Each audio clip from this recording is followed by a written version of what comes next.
Kota Bumi, Lampung Utara. Sejauh mata memandang, lahan-lahan pertanian dipenuhi hamparan hijau tanaman singkong.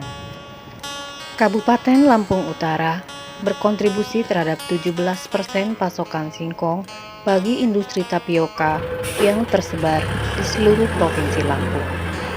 Berdasarkan data nasional tahun 2022, masih terdapat defisit neraca komoditas singkong di mana dari 39,8 juta ton kebutuhan optimal bahan baku singkong untuk industri tapioka baru terpenuhi sebanyak 15,5 juta ton. Hal ini menjadi peluang dalam produksi dan suplai singkong bagi para petani singkong, khususnya untuk memenuhi kebutuhan pasar industri tepung tapioka.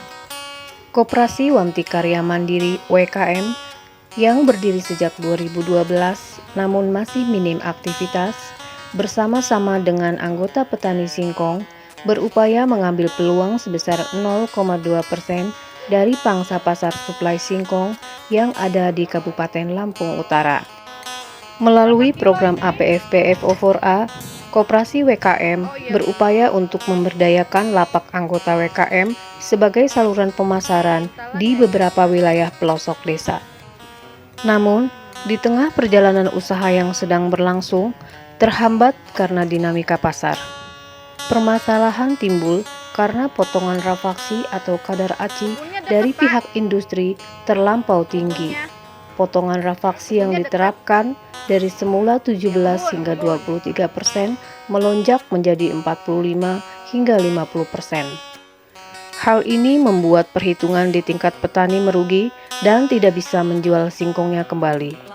Berbagai upaya bersama oleh anggota petani untuk memperbaiki kebijakan terhadap harga singkong dan potongan rafaksi telah dilakukan di berbagai tingkatan, mulai dari tingkat kabupaten, provinsi, hingga nasional. Petani dapat kepastian, Kementan tetapkan harga singkong 1.350 per kilo dan pembatasan impor.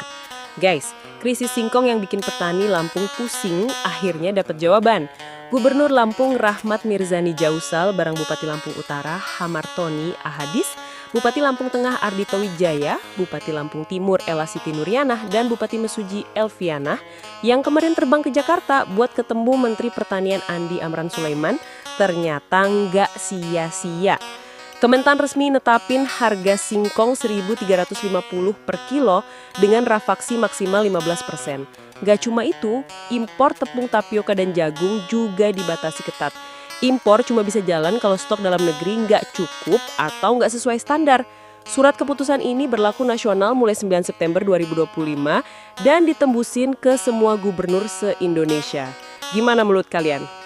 Saat ini, aktivitas suplai singkong terhambat dengan aksi tutupnya pabrik-pabrik tepung tapioka pasca kebijakan pemerintah terhadap penetapan harga pembelian singkong sebesar 1.350 per kilo dan penetapan rafaksi singkong sebesar maksimal 15%. Sebagai alternatif solusi atas kondisi saat ini, Koperasi WKM mulai bergerak memanfaatkan keterampilan yang telah dikuasai, yaitu dengan pembuatan tepung singkong alternatif atau modifikasi cassava flour, MOCAF. Kedepan, perlu dikembangkan alternatif usaha lain seperti pembuatan tepung MOCAF dan diversifikasi produk-produk lainnya yang berbahan baku singkong, termasuk mengelola rantai nilai produksi dan pemasarannya agar tetap berkelanjutan. Coba Bu yang buat sayur ini nanti. Ibu-ibu semangat ya. Lagi apa kita? Untuk apa ya? Oh, tepung tapioka. Iya, tepung moka. Iya. Untuk bikin apa, Ibu? Oh, serbaguna. Berarti namanya tepung serbaguna. Oh, iya. Ibu ya. Ya, ini lagi proses pengupasan singkong. Iya. Nanti selanjutnya ya.